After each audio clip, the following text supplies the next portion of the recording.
This is Caitlin. She doesn't know it yet, but it's going to take her over a month to make 1 loaf of sourdough bread. Is it worth it? Let's find out.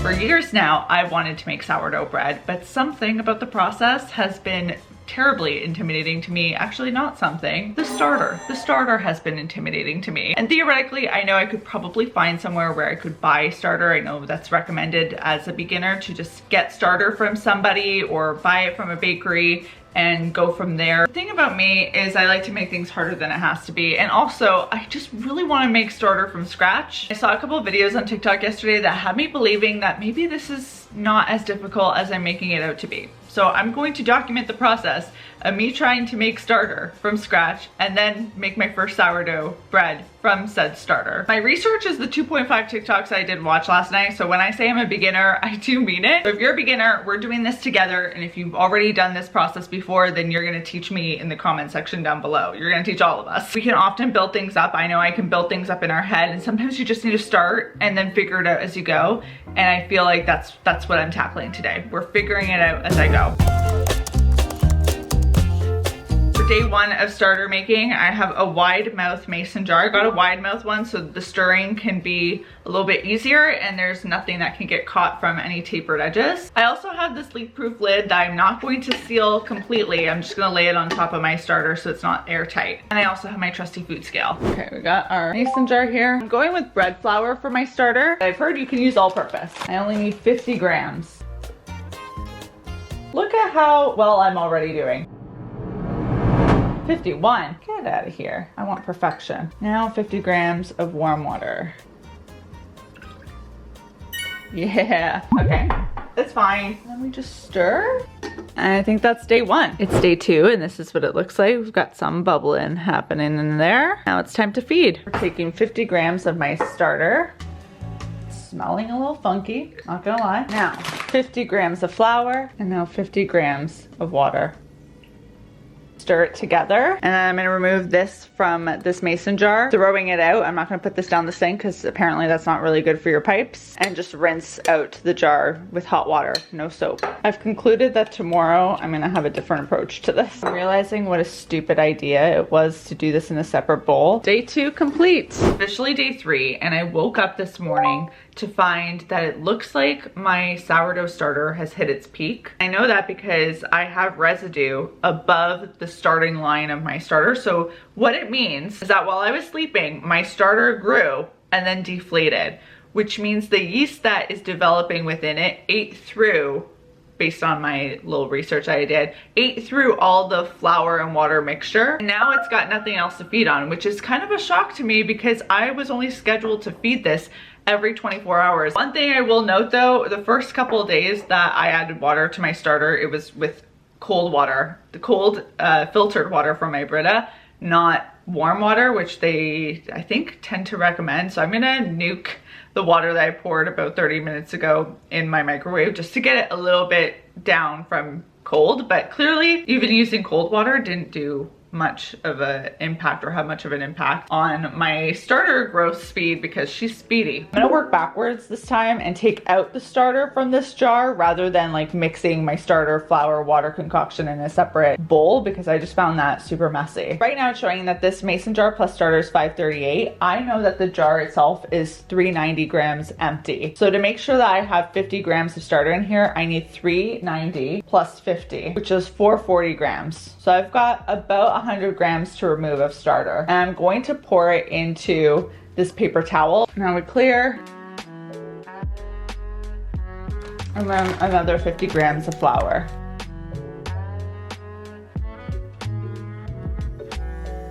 And we let it rise again.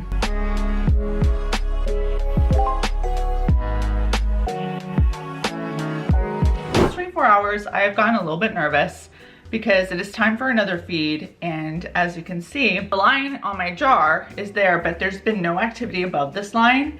So I thought maybe my starter's dead because those first couple of days I saw a lot of movement going up and down. After the first burst of activity, many starters go through what's called a quiet phase around days 4 and 5. This is super common. Early activity often comes from fast, less desirable bacteria and wild yeast that wake up quickly. Then they die off as the environment becomes more acidic, and the stronger long-term wild yeast, the ones you actually want, are still slowly building up. Keep feeding it consistently. Even if it looks sad and flat, you're basically nurturing the right microorganisms to take over. Okay, one thing I will say, the smell, especially the first couple days, not my favorite. It's still not great, but first couple days, I really just like can't sniff it, or else I get in my head about it and I start gagging. And another thing, I've been getting so scared about getting any starter in my sink because this stuff cements like crazy. You cannot put this down your sink because if that goes in your pipes, it is not budging. Also, washing anything has to be really careful. So I typically am wiping something down with a paper towel before I wash it, just to eliminate as much starter as possible. It's unfortunately using a little bit more paper towel than I'd like. Eventually, when I get to the maintenance phase of keeping it in my fridge, because that's my plan eventually, to store my starter in the fridge, because I'm not going to be making sourdough bread every single day. Hopefully that will lessen a bit. But right now I'm like, this is quite the ordeal. Bowl. I will say it smells a lot better today, so that's good. Like, this is a perfect example. I gotta wipe this off before I wash it. I also have been finding using a really tiny spatula helpful for cleaning the sides of the jar. Another day.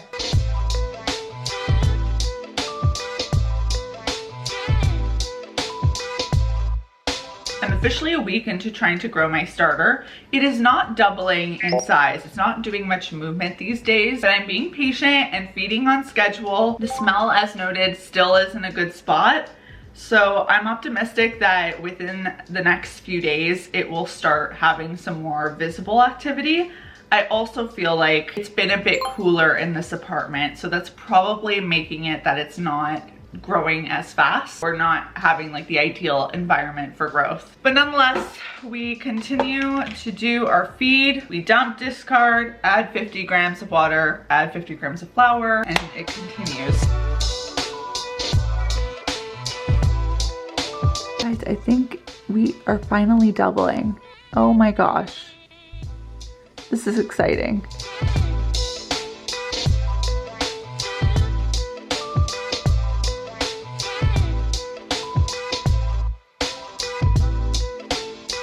Who knows really what day we're on at this point, but I am feeding, and I have made an adjustment to what I'm feeding my starter. Yesterday was the first day that I did a split between bread flour and whole wheat flour, just because I feel like I haven't been seeing it even hit the double mark. And apparently when you use like a whole wheat flour or rye flour, it can help just give the yeast, the microorganisms, something more to munch on. So I've got 25 grams of my starter. I'm gonna add 35 of the bread flour, 15 grams of whole wheat. Now, I actually don't want my starter to have any incredible growth today. I don't want it to be like the day that it just like becomes alive, because I'm traveling with my starter today, which is just hilarious that I have to do that. I don't think I anticipated it would take quite this long to get my starter active, but it's definitely not at the point where I can leave for a few days and leave it in the fridge. And I'm too deep into this process to risk this dying on me. So I gotta find a way to transport her. I do think it's a her. I haven't named it yet. I only want to name it once it actually is active. So yeah, I need to think about how I'm transporting her. She can't go in my suitcase, but I think she'll fit in my backpack no problem. I'm gonna put this paper towel on top. I'm even packing some flour for the road. When I started this journey, I didn't think I suddenly had a child to take care of, a pet. This is the part I'm most nervous for, is putting her in the backpack. She's just gonna chill there. Here we go. We'll see how this goes, but all I can say is the life of a mother just never ends.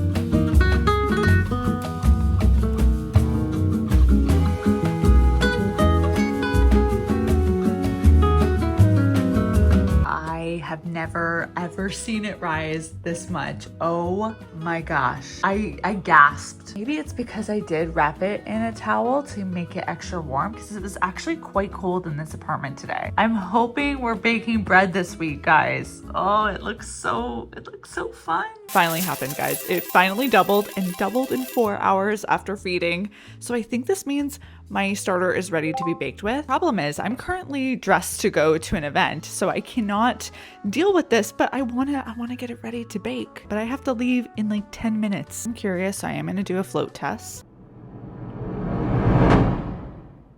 It's floating. It's floating. Do you see that? I did it. Kind of looks a little weird just floating around there. I'm just so excited. This has like been, I think, a month in the works and we're finally there. So bread is coming. Bread is coming. This is just a great day. My goodness, it took forever for my starter to be active. I think it was about 4 weeks. I'll have the exact timeline listed on the screen. Because honestly, I blanked out. It wasn't difficult to create my own starter, but it was a tedious process. So I will say you have to be someone who's disciplined and able to keep doing something for days and days and days on end with no results. Nothing to show for it until now. Finally, my starter has been doubling. It's been doubling consistently for a few days now, so I feel confident at this point. Moving on to the next stage, which is making my first sourdough loaf. Admittedly though, I'm a bit overwhelmed because I've watched so many videos of people making sourdough bread. And although there are similar steps to all of them, there's always like these extra tidbits that people have, pieces of advice, tips, things that they do, that it's hard to know like what is the best starting point. So I think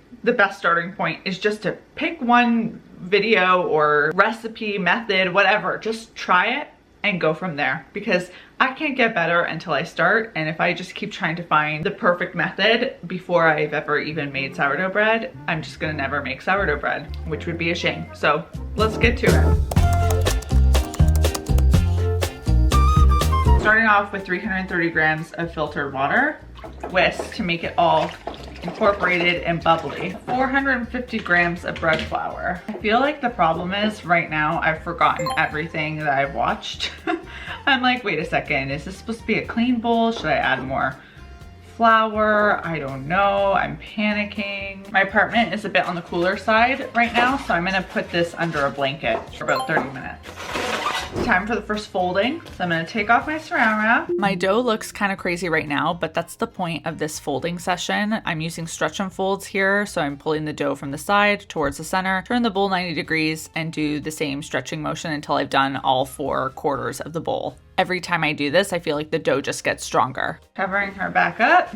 I'll see you in 30 minutes. Round 2. Okay,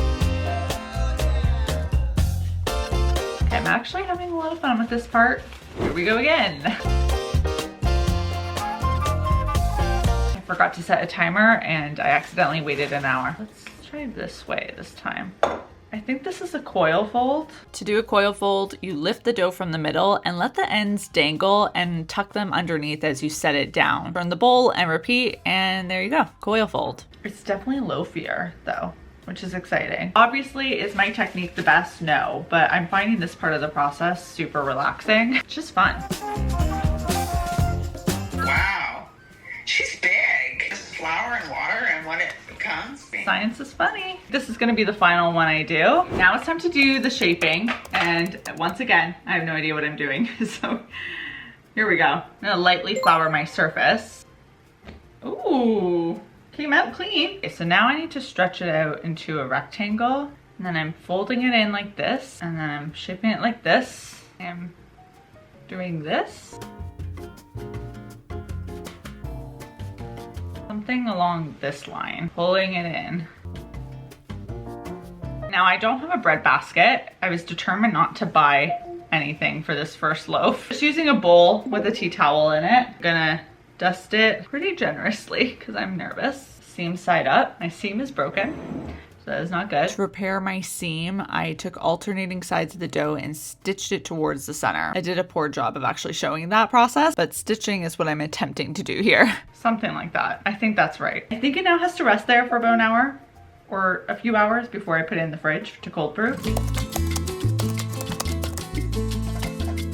The day has finally arrived, folks. Holy guacamole. Oh, we're doing it. It's bake day. The loaf has been cold proofing in my fridge for about 16 hours. I put it in at 8 p.m. last night. It's about noon. Now, how am I cooking this sourdough? And the reason I'm doing this is because we're trying something a little bit unusual, I guess. The most common way to do this that you see online is to have a Dutch oven.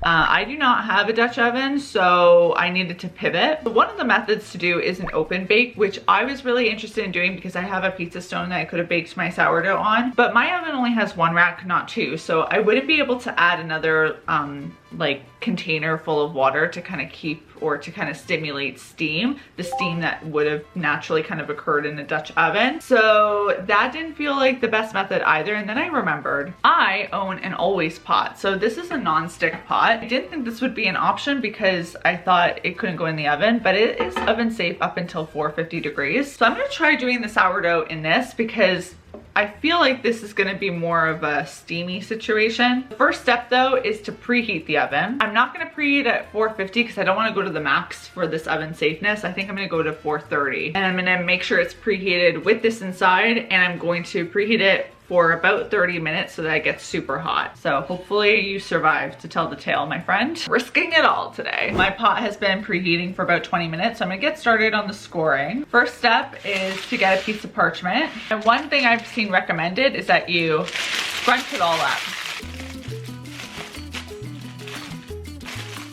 Oh, it's springing back. I think that's a good sign. I'm gonna do this, and just try flopping it over. Don't stick, don't stick, don't stick. I do fear my towel is sticking more than anticipated. Oh, I am worried about this.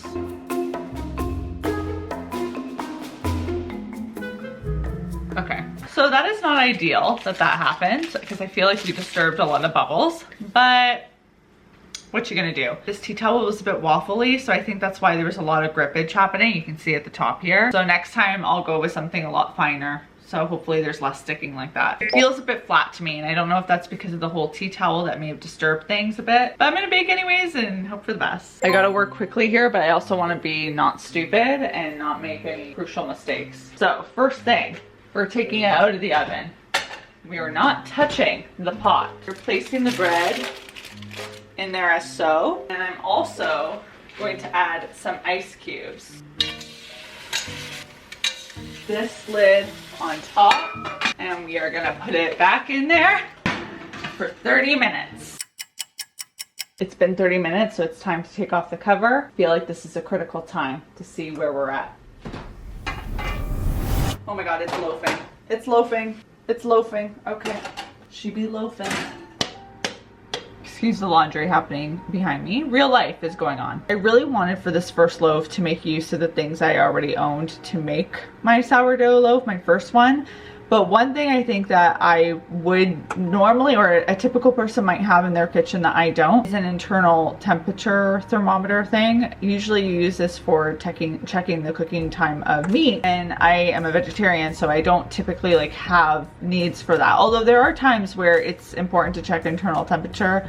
I just do the whole cross my fingers and hope for the best method, which I am doing right now because realistically, like I could really be sure if my loaf was properly baked if I had an internal thermometer. So that is on my list of things to get because those are super inexpensive, and I think will just make future bread making a little bit more precise as far as you know, cooking time goes. So that is on my list. I also do want to do some extra investigation as to why I had stickage with my tea towel. I'll investigate, but next time I might try using this and seeing if that minimizes stickage. I'm gonna keep my starter for the time being on my counter because I anticipate that I'm gonna be doing a few trial and error sourdough projects and over the next little bit. So I feel like it's okay to keep it on the counter and continue with my daily feeds. I'm very curious to see how this goes when I start putting it in the fridge, because eventually there will come a point where I think I'll want to keep it in the fridge just because the daily maintenance of this, I don't know if I'll want to be doing that, or if I do, I think I'd really want to minimize the starter that I'm carrying, because even this amount of starter feels super wasteful to be like throwing out so much every day. My 1-to-1 ratio is right now 50 grams, 50 grams, 50 grams, but I know there's like different ratios I can play with. My cooking time once I take it out in the next 5 minutes means that it's been in the oven for 30 minutes or covered, 40 minutes uncovered. So it's a pretty long bake. I am curious when I get the cast iron if I'm able to like bump up to 450, 475, how much different the cooking experience is, the baking. I feel like I'm posing with a fish. That's the female equivalent. Ooh, she hard too. That's good. That's good. Does that sound good? Okay, so She now has to sit for an hour before I can cut into it. Definitely poor scoring, but I think that was just because of all the chaos that was happening with that whole tea towel situation. But the tea towel ended up making this really cool imprint here. So, you know, we made it work. Normally I would cut from the side, but like this feels like an event for a middle cut. Whoa, I think it looks good. Is it good? I don't know. I'm new to this. I love all the pockets. She's Gorgina. Okay, taste test, of course. I need a slice.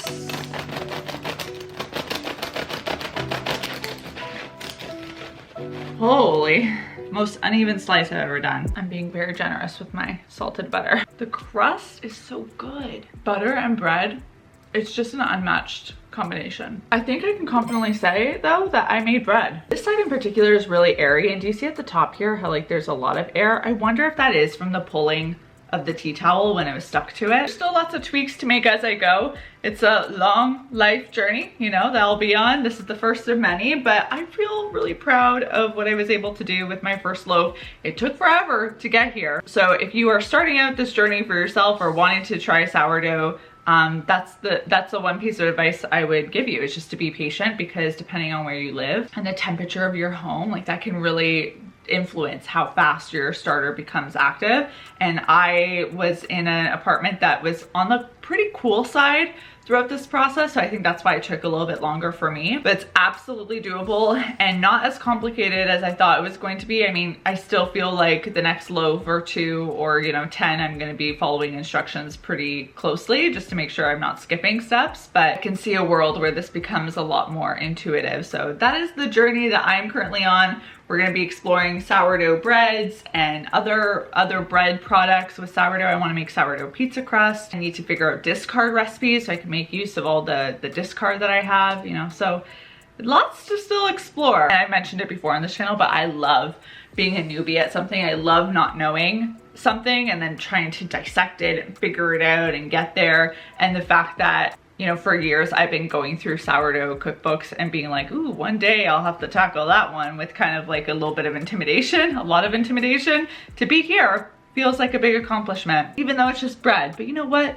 Just bread is beautiful. Go bread, go carbs. I think the big one for me next is to try the Dutch oven, but also do a little bit more research into the folding methods and just the proofing process, because I felt like I was kind of researching as I went and making game time decisions in the moment without, considering all the different options. But that's the point of experimenting, is you get that opportunity by actually doing it. Thank you for coming along with me on this sourdough journey. It felt extra special to bring you along, and I hope you learned something from it. At minimum, that if I can do it, you absolutely can do it, because I had no idea what I was doing. I'll also include links to some of my favorite free resources that I used in today's video, and links to anything that you may have seen me use in today's video, so you have that. I'm gonna go finish eating my bread now. I'll see you guys soon with a new one. Until then, ciao. Oh yeah, that's good. I can't let you go, baby. I just wanna tell you that. No.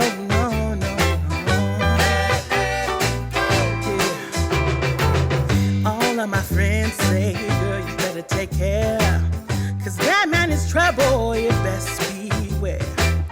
And though deep down I know I might be headed for teardrops, now that you got me started, I just can't stop. No.